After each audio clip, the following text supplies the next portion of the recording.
ওর সাথে আমার খুব ভালো একটা প্রেম আছে। আমি আসলে মুন্নাকে নিয়ে অনেক বিজি, এখন আমি ডানে বামে তাকাতে চাচ্ছি না। মুন্না অনেক ভালো একটা ছেলে, এটা হচ্ছে প্রথম।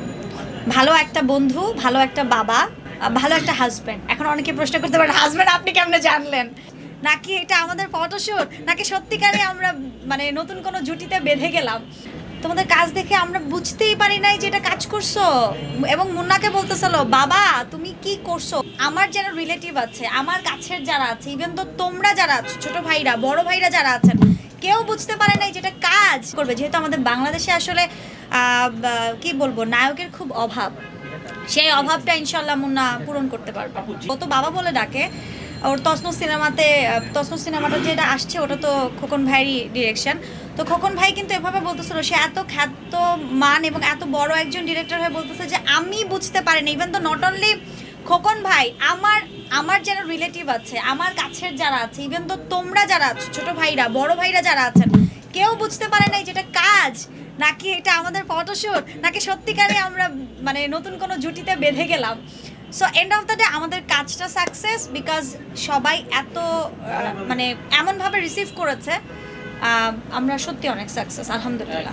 আসলে জীবন চলতে গেলে হোঁচট আমরা খাবো, এটাই আমাদের জীবন, এটাই বাস্তবতা। আর বাস্তবতা নিয়ে জীবনকে ঘেরা। এখন চলতে গেলে তো ভালো খারাপ সব মানুষই পড়ে। এখন মানুষের মনের ভেতরে ঢুকা তো আমাদের পক্ষে সম্ভব না, তাই না? ঢুকলে তো আমরা সবাইকে স্ক্যান করে বলে দিতে পারতাম যে আজকে আমি মুন্নার সাথে চলবো, কালকে আমি চলবো না, এরকম বলে দিতে পারতাম। বা মুন্না ফিউচারে কী হবে বলে দিতে পারতাম। আমরা কেউ জানি না আসলে ব্যক্তি আমরা ভেতর থেকে কি, এটা ডে বাই ডে প্রকাশ হয়। সো আমার মনে হয় পাস্ট ইজ পাস্ট, আমরা প্রেজেন্ট অ্যান্ড ফিউচার নিয়ে কথা বলি। মুন্না অনেক ভালো একটা ছেলে, এটা হচ্ছে প্রথম। ভালো একটা বন্ধু, ভালো একটা বাবা, ওর সন্তানদের প্রতি অনেক কেয়ারিং, ভালো একটা হাজব্যান্ড। এখন অনেকে প্রশ্ন করতে পারেন হাজব্যান্ড আপনি কেমনে জানলেন, বিকজ ওর ওয়াইফ আমার খুবই কাছের এবং ওর ওয়াইফের সঙ্গে আমার কন্টিনিউয়াসলি কথা হয়। তো এই দিক থেকে মুন্না সাকসেসফুল একজন বিজনেসম্যান, একজন প্রডিউসার, এবং আমার মনে হয় ও সাকসেসফুল ওর লাইফে, বাস্তব জীবনে। এবং ও অভিনয়টাকে খুব চর্চা করে। ওকে কোনো কিছু লেসন দিলে যে এটা করো বা ওইটা করো বা এটা কইরো না ওইটা কইরো না, ওরা সব কথা শুনে। হ্যাঁ, তো ও ভালো করার চেষ্টা করছে এবং ও অনেক দূর যাবে। এটা আসলে ওর সাথে একটা কাজ করে আপনারা কাজটা দেখলেই বুঝতে পারবেন। আজকে রাতে মুন্না খান মাল্টিমিডিয়া থেকে সেটা রিলিজ হবে ইউটিউব চ্যানেলে। তারপর তো আমাদের পেজ টেজ আছে, সব জায়গায় আপডেট হবে।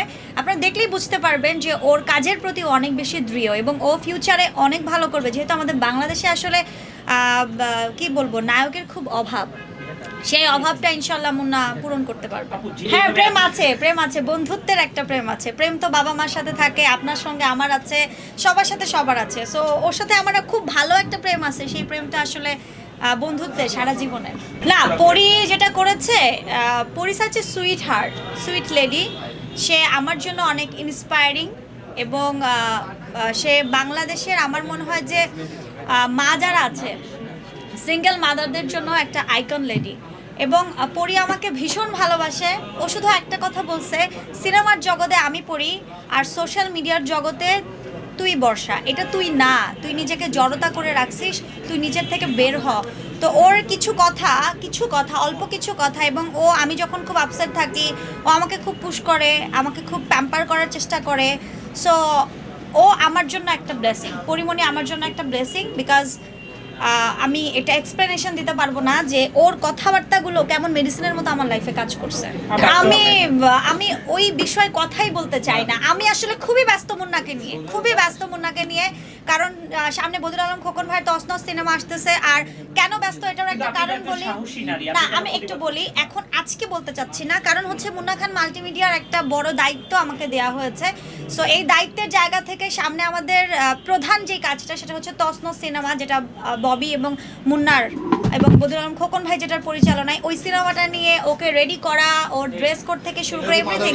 আমি আসলে মুন্নাকে নিয়ে অনেক বিজি, এখন আমি ডানে বামে তাকাতে চাচ্ছি না। আমি আমার কাজে ফোকাস দিতে চাচ্ছি, যেটা আমার প্রফেশন। ওই জায়গাটায় আমি একটু ফোকাস থাকতে চাচ্ছি। কার কাছে হেল্প চাই, কার কাছে চেয়েছি? সোশ্যাল মিডিয়া হেল্পের জায়গা।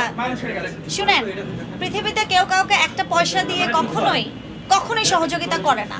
আমার যেই যোগ্যতা, আমার যোগ্যতাতে বাংলাদেশের স্বনামধন্য ব্র্যান্ডগুলো আমাকে পারিশ্রমিক দেয় এবং পারিশ্রমিকের বিনিময়ে আমি বসে কাজ করি।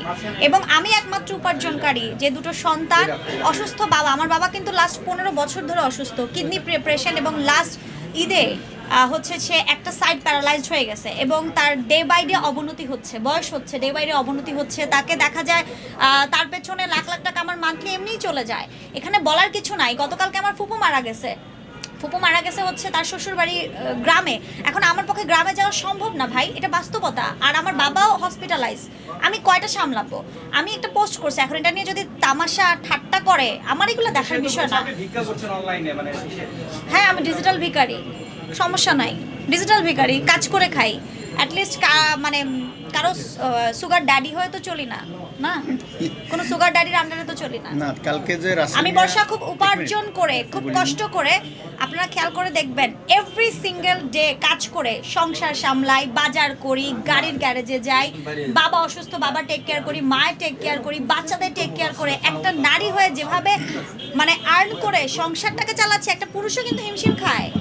সেখানে এই কথাটা বলে সে তার নিজের লজ্জাবোধের জায়গা, যে আমি কিভাবে বললাম, কারণ সে নিজে আমারটা খেয়ে গেছে।